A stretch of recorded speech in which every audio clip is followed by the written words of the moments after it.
Here we have my bird bath made from a piece of galvanised steel that I had lying around, which is submerged on top of my 5 foot by 2 foot by 2 foot fish tank with fish in it.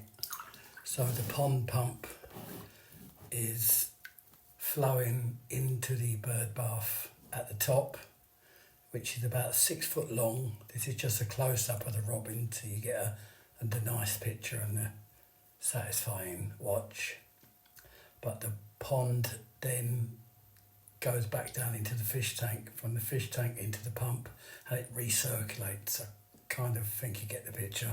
But the robins and all the birds love it. The water at the top never goes down.